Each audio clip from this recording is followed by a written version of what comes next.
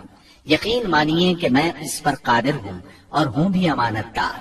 جس کے پاس کتاب کا علم تھا وہ بول اٹھا کہ آپ پلک جھپکائیں، اس سے بھی پہلے میں اسے آپ کے پاس پہنچا سکتا ہوں۔ جب آپ نے اسے اپنے پاس موجود پایا تو فرمانے لگے، یہی میرے رب کا فضل ہے تاکہ وہ مجھے آزمائے کہ میں شکر گزاری کرتا ہوں یا ناشکری۔ شکر گزار اپنے ہی نفع کے لیے شکر گزاری کرتا ہے، اور جو ناشکری کرے تو میرا پروردگار بے پرواہ اور کرم کرنے والا ہے۔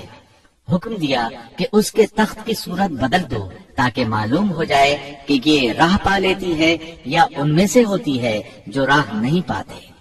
تخت لانے والے آدمی کے متعلق جو یہ آیا ہے کہ اس کے پاس کتاب کا علم تھا، تو مفسرین کا اس کے بارے میں اختلاف ہے کہ وہ کون تھا۔ قرآن کریم کے الفاظ سے جو معلوم ہوتا ہے وہ اتنا ہی ہے کہ وہ کوئی انسان ہی تھا جس کے پاس کتاب الہی کا علم تھا۔ اللہ تعالیٰ نے کرامت اور اعجاز کے طور پر اسے یہ قدرت دے رکھی تھی کہ پلک جھپکتے وہ تخت لے آیا۔ پھر سلیمان علیہ السلام نے تخت میں تبدیلی کا حکم دیا۔ تخت میں تبدیلی کا حکم سن کر اس میں سے ہیرے جواہر نکال دیے گئے اور دوسری جگہوں پر لگا دیے گئے۔ سورہ نمل آیت 42 اور 43 میں ہے۔ پھر جب وہ آ گئی تو اس سے کہا گیا کہ ایسا ہی تیرا بھی تخت ہے۔ اس نے جواب دیا کہ یہ گویا وہی ہے، ہمیں اس سے پہلے ہی علم دے دیا گیا تھا اور ہم مسلمان تھے۔ اسے انہوں نے روک رکھا تھا کہ جن کی وہ اللہ کو چھوڑ کر پرستش کرتی رہی تھی، یقیناً وہ کافر لوگوں میں سے تھی۔ اب سلیمان علیہ السلام کی ملکہ بلقیس سے گفتگو شروع ہوئی۔ پھر وہ اسے تخت کے پاس لے آئے۔ اس سے پوچھا، کیا تیرا تخت بھی اسی طرح کا ہے؟ اس نے بہت اچھا اور فصاحت سے بھرپور جواب دیا۔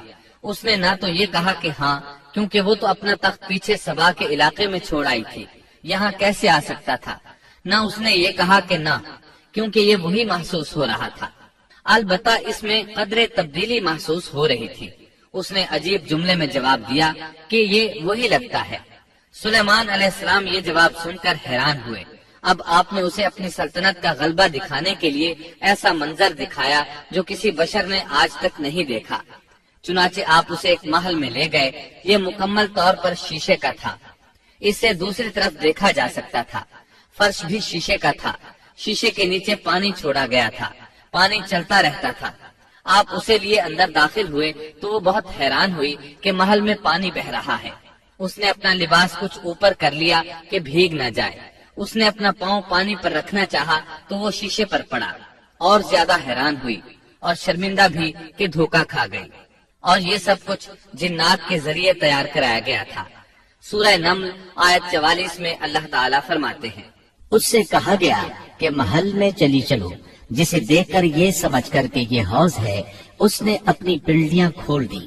سلیمان نے کہا، یہ ایسا محل ہے جس میں نیچے بھی شیشے جڑے ہوئے ہیں۔ کہنے لگی، میرے پروردگار، میں نے اپنی جان پر ظلم کیا، اب میں سلیمان کے ساتھ اللہ رب العالمین کی مطیع اور فرما بردار بنتی ہوں۔ یہ عظیم سلطنت دیکھ کر وہ جان گئی کہ سلیمان علیہ السلام صرف بادشاہ ہی نہیں، نبی بھی ہیں۔ چنانچہ اس نے فوراً ایمان قبول کر لیا۔ سلیمان علیہ السلام کا سب سے بڑا کارنامہ یہ ہے کہ آپ نے مسجد اقصی تعمیر کروائی۔ اس کی پہلی تعمیر یعقوب علیہ السلام نے کرائی تھی۔ صحیح حدیث میں ہے کہ رسول اللہ صلی اللہ علیہ وسلم سے پوچھا گیا، زمین میں کون سی مسجد سب سے پہلے تعمیر کی گئی؟ آپ نے فرمایا، مسجد حرام، یعنی مکہ معظمہ والی مسجد۔ پھر آپ سے پوچھا گیا کہ اس کے بعد کون سی مسجد زمین میں بنائی گئی؟ آپ نے جواب دیا، مسجد اقصی۔ جب بخت نصر نے قدس پر قبضہ جما لیا تو اس نے مسجد اقصی ڈھا دی، لیکن پھر سلیمان علیہ السلام کو اللہ تعالیٰ نے بادشاہت عطا کی تو انہوں نے اثر نو تعمیر کا کام شروع کرایا. اس کے ساتھ ہی انہوں نے ہیکل سلیمانی بھی تعمیر کروایا. یہود آج تک اس کو مقدس سمجھتے ہیں. یہ مسجد اقصی کے بالکل قریب ہے. مسجد اقصی کی فضیلت میں بہت سی روایات ملتی ہیں، جیسا کہ رسول اللہ صلی اللہ علیہ وسلم کا ارشاد ہے، مسجد حرام میں ایک نماز کا ثواب 1,00,000 نمازوں کے برابر ہے. مسجد نبوی میں ایک نماز کا ثواب 1,000 نماز کے برابر ہے، اور مسجد اقصی میں 500 نمازوں کے برابر ثواب ملتا ہے. مسند احمد میں عبداللہ بن عمرو بن عاص رضی اللہ عنہما سے روایت ہے کہ رسول اللہ صلی اللہ علیہ وسلم نے فرمایا، جب سلیمان علیہ السلام نے بیت المقدس کو تعمیر کیا تو اللہ تعالیٰ سے 3 دعائیں مانگی. ان میں سے اللہ تعالیٰ نے 2 قبول فرمائی اور ایک کے بارے میں ہم امید رکھتے ہیں کہ وہ ہمیں ملے گی. انہوں نے پہلا سوال یہ کیا کہ مجھے ایسی حکومت دے جو تیری حکومت کے موافق ہو، یعنی عدل و انصاف کی فراوانی ہو اور کسی پر ظلم و زیادتی نہ ہو. اللہ نے یہ دعا قبول فرمائی. دوسرا سوال یہ کیا، مجھے ایسا ملک عطا فرما جو میرے سوا کسی شخص کے لائق نہ ہو. اللہ تعالیٰ نے یہ دعا بھی قبول فرما لی. تیسرا سوال یہ کیا کہ جو شخص بھی گھر سے نکلے اور وہ مسجد اقصی میں نماز پڑھنے کا ارادہ رکھتا ہو تو وہ اپنے گناہوں سے اس طرح نکل جائے جس طرح کے پیدائش کے دن تھا. اس تیسرے سوال کے متعلق رسول اللہ صلی اللہ علیہ وسلم نے فرمایا، امید ہے یہ دعا اللہ نے ہمارے لیے رکھ لی ہو. اللہ تعالیٰ نے انہیں اس قدر طاقت اور قدرت عطا فرمائی تھی، لیکن اس کے باوجود آپ بشر تھے اور موت ہر بشر کو پہنچ کر رہتی ہے. انسان جس قدر بھی قدرت حاصل کر لے، جتنا بھی غلبہ پالے، جتنی بھی عظمت حاصل کر لے، لیکن موت سے نہیں بچ سکتا. اللہ تعالیٰ نے تو نبی کریم صلی اللہ علیہ وسلم کے متعلق فرمایا ہے، سورۃ الزمر آیت 30 میں ہے، بے شک خود آپ کو بھی موت کا مزہ چکھنا ہے اور یہ سب بھی مرنے والے ہیں. اللہ تعالیٰ نے چاہا کہ سلیمان علیہ السلام کی موت سے بھی لوگوں کو عبرت ہو اور نشانیاں ظاہر ہوں، کیونکہ اس دور میں لوگ جنات کے فتنے میں مبتلا تھے. یہ خیال کرتے تھے کہ جنات کو غیب کا علم ہے. اللہ تعالیٰ نے چاہا کہ لوگوں کو سلیمان علیہ السلام کی موت کے ذریعے بتائیں کہ جنات کو علم غیب نہیں ہے. ایک دن سلیمان علیہ السلام نے جنات کو سختی کے ساتھ مسخر کیا اور وہ آپ کے سامنے کام کرنے لگے. آپ ان کی نگرانی کرتے رہتے. جنات کے دلوں میں آپ کا بہت خوف تھا. آپ انہیں سستی کرنے پر سخت سزا دیتے تھے. آپ کھڑے ان کی نگرانی کر رہے تھے. اس وقت آپ کی عمر 150 سال تھی. جنات بیت المقدس کی تعمیر میں مصروف تھے. ایسے میں آپ نے اپنا عصا پکڑا اور اس پر اپنی ہتھیلیاں ٹکا دی، پھر ہتھیلیوں پر اپنا سر رکھ دیا. اس طرح ان کی نگرانی کرتے رہے. اسی حالت میں اللہ تعالیٰ نے آپ کی روح قبض کر لی، تاہم آپ کی آنکھیں کھلی رہیں. ادھر جن مسلسل کام میں لگے رہے.